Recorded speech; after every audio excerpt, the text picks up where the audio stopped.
The third lesson is that in times of facing a system, people usually unite, but they have to bear in mind that when it comes to negotiating power, they might divide. And I think that many lessons can be drawn from the seerah of the Prophet ﷺ on how to try to understand the diversity of different social groups, political parties or political groups, but also how to try to reach a consensus on the basic issues. And this is not easy. It is taking time in Tunisia, it is taking time in Egypt as well. And as I mentioned, today is an interesting day because people have been trying for the past week to negotiate that there would be no confrontation between the different political groups. And they have reached sort of an agreement 2 days ago on that. So it's not easy and it's very fragile. It might collapse and fall apart, but we have to keep on the struggle on that as well. So it's easy. It might be easier even to topple down a regime and an authoritarian system, but it's not easy to build an alternative one, especially that actually the moment of revolution surprised everybody, even surprised us.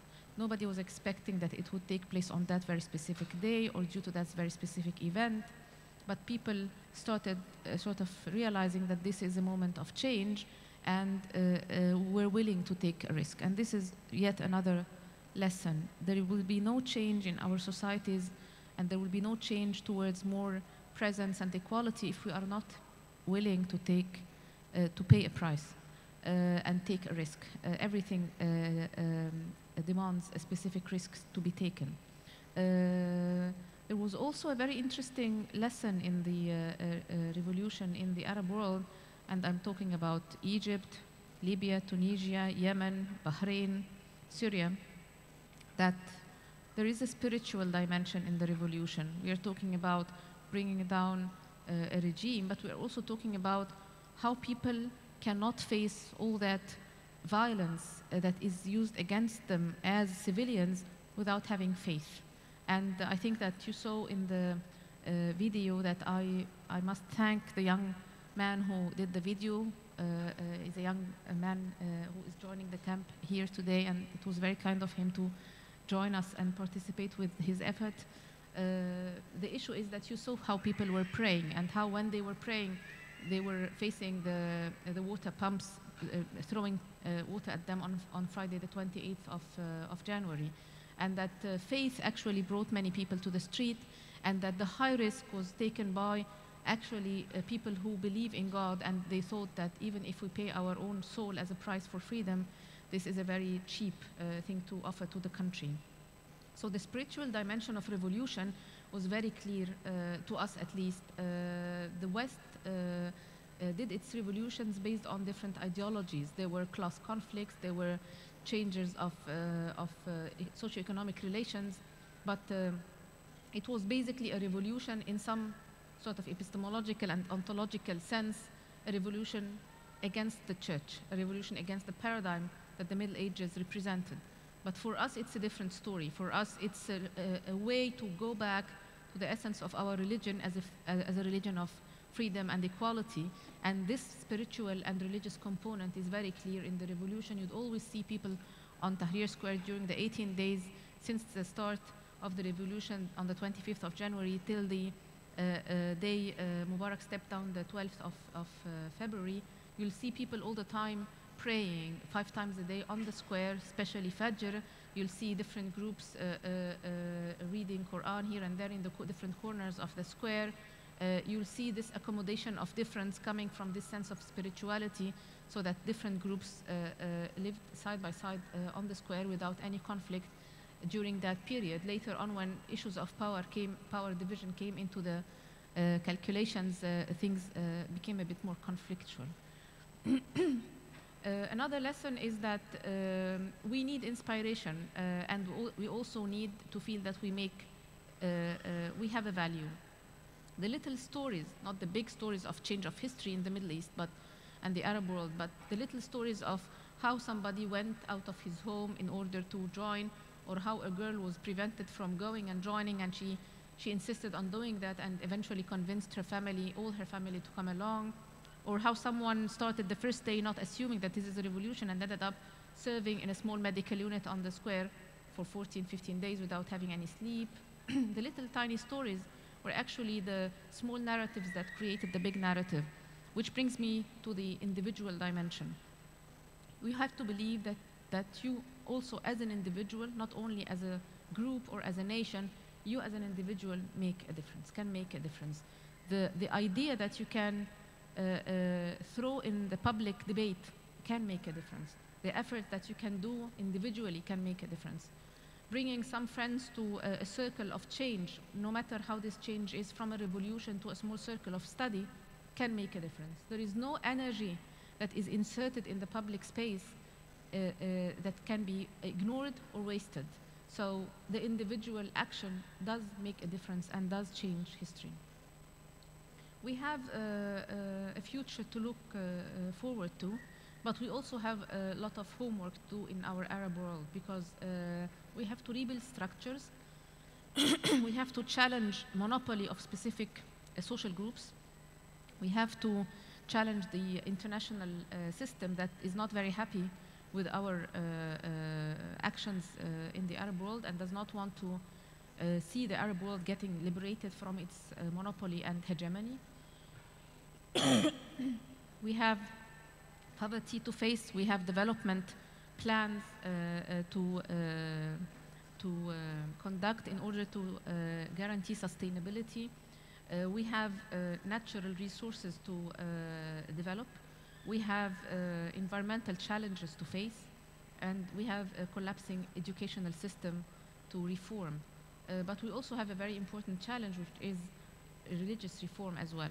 We have religious institutions that for decades actually supported authoritarian regime, twisting the religious text in order to serve the continuation of the rulers in the Arab world, and religious institutions have to regain their own integrity and their own credibility in the political street. So we have to reform the religious institutions, and we have to reform the religious education.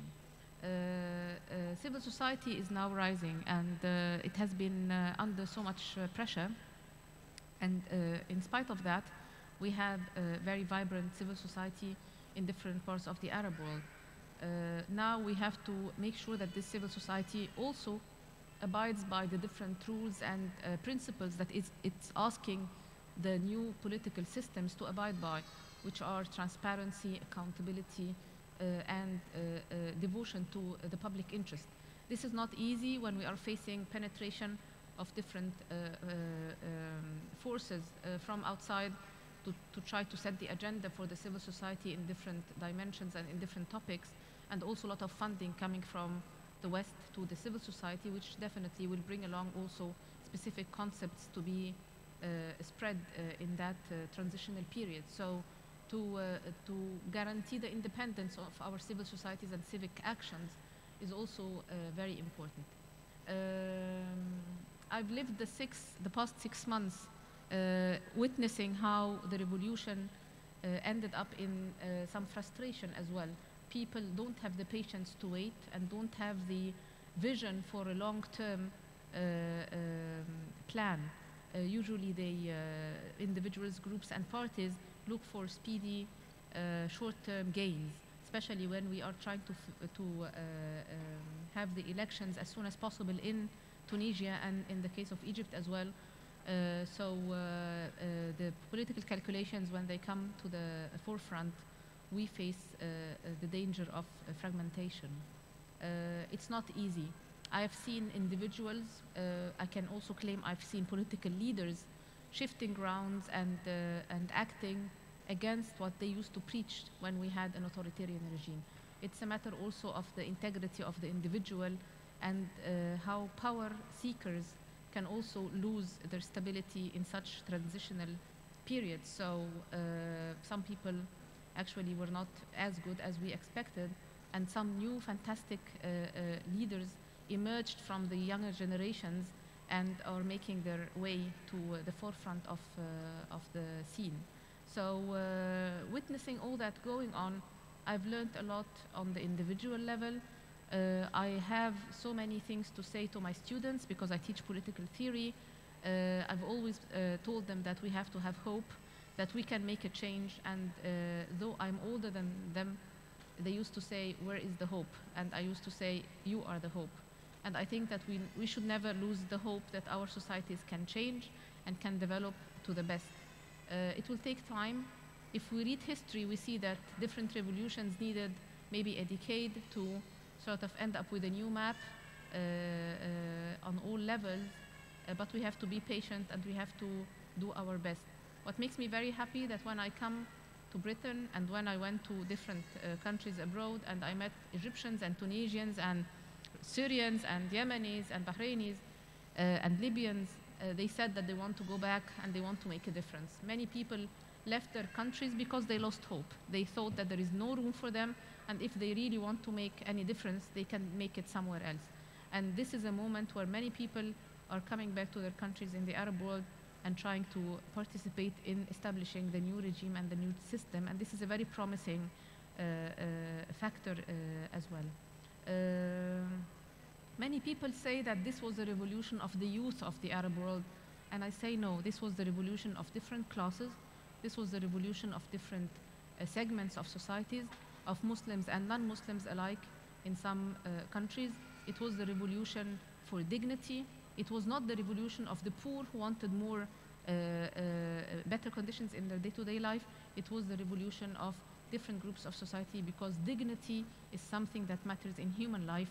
And I hope that this gathering and the activities and the different organizations that are working on the scene in the UK affiliated with an Islamic paradigm should put dignity first and should promote these values that we learned from a revolution in the Arab world that can sort of say something to each one of us everywhere as Muslims. Thank you.